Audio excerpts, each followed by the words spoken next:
Many years ago, I was a student, and I gained a friend who later became a graduate professor at the University of California, Berkeley. I talked to him once after one of his first classes. I said, "How did it go?" He said, "Not too well." I said, "You didn't tell him it was the very first class of teaching, did you?" He said, "Yes, I had." So I will not repeat his error. I will not tell you that I have never given a sermon before this morning. In my guidebook that I use for selecting music, it says that this day is Rogation Sunday. I had to look it up. I sort of have to look it up every year. It is a feast day for prayers for the newly planted seed. In the olden times, in old England, the parish would do a little circle perimeter around the church grounds to bless all the newly planted seeds in the fields around them. You can see how this is a very critical time for agrarian times, because if you had no crops, you would starve. It was not simple. It was not complicated. But today, the successes of our society means that we do not have to be critically worried about crops. Something's going to come to farm fresh, something will be at Food Lion. But we do have our own modern day concerns. Think about education, personal safety, material goods. Do we have the latest devices? But none of these are as important as eating or not eating. We have a hymn in the age of hymnal, "We Plow the Seed and Scatter." In addition to being a traditional tune, it's also one of the songs from Godspell. In another time and place, this was a perfect hymn for the start of our growing season. But very, very few of us here in this room plant seeds annually so that we might consume them and survive on the resulting fruit. Growing and planting is simply not done for sustenance anymore. 70 years ago in World War II, many families had victory gardens. That might be the last time that many city dwellers would have their own gardens. So in this modern age, in 2013, what blessings do we ask of God? We bless the backpacks at the start of each school year. Parents may wish to bless their wallets before and after a vacation. Teachers may wish to have their red pencils blessed, or not blessed, depending how much they need to use them. At 8 o'clock, I mentioned that Chuck would like to have the heat exchangers around the church blessed. There are 8 of them, and apparently one is in need of a blessing at any time. But there is one blessing that we can all receive, the third member of the Trinity, the Holy Spirit. In today's gospel lesson, Jesus says, "The Holy Spirit will teach you everything and remind you of all that I have said to you." leave you. My peace I give to you. Those words have been set to song, of course. Several weeks ago, our own Stony Glass passed on. But I remember once he sang this song at a parish town show. Peace I leave with you, peace I give to you. A very beautiful song. He sang it well, I remember that. The Holy Spirit is everything. It teaches us everything. It has reminded us through all Jews' generations, through clergy, congregation, and constancy, the good word of our redemption through Jesus Christ. We are reminded here in the church. We have a cycle of liturgy that lasts 3 years, and weekly we hear from the Bible. But even this 3-year liturgy is only a small part of the Bible.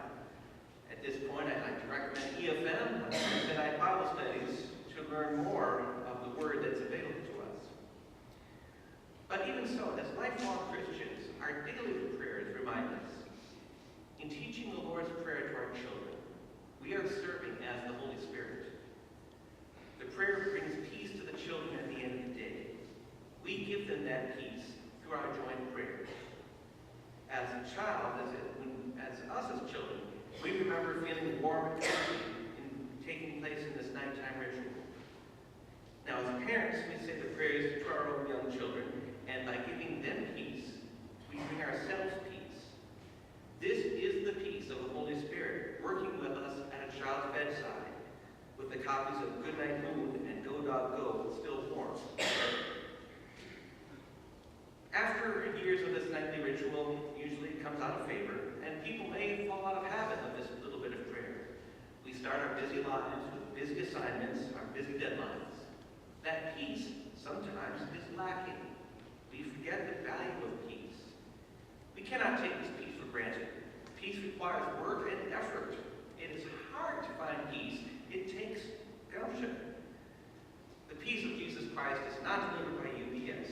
It is not a website. It is not favored on Amazon.com. The peace of Jesus Christ is given to us, but we have to pick it up ourselves.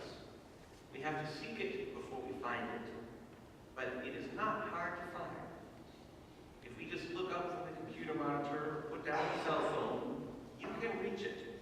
Peace is not an enormous package that comes delivered, and then you say, okay, here it is, I've got peace. No. It exists if you look for it just about anywhere, and in small doses. Tomorrow morning when you leave the house, take just 30 seconds to stop and listen. Listen for birds. See how many different bird calls you can discover. Listen for insects. Listen for traffic. These are your fellow human beings on their way to work and school. Feel the peace around you. It is there. At mealtime, it is there. Let's say you have a bowl of warm soup placed in front of you. Well, study it. Look at the ingredients. Think of the miracle of this vegetable soup. A collection of peas, beans, corn, and celery, all mixed together in this warm broth, just for you. The ingredients have traveled far to your table, just to be there at this time for this meal. Close your eyes and smell it. Try to discern the different elements of the whole. Take a deep breath and enjoy your soup. We have it here and right now. You don't have to be dramatic and close your eyes. Just focus on something in front of you. Anything. You don't even have to actually pray. Just feel the peace surround you. Let it embrace you as a warm cloak. All of us are in this building together. Everything that we hear, the faint buzz of the sound system, the sound of air rushing through the vents,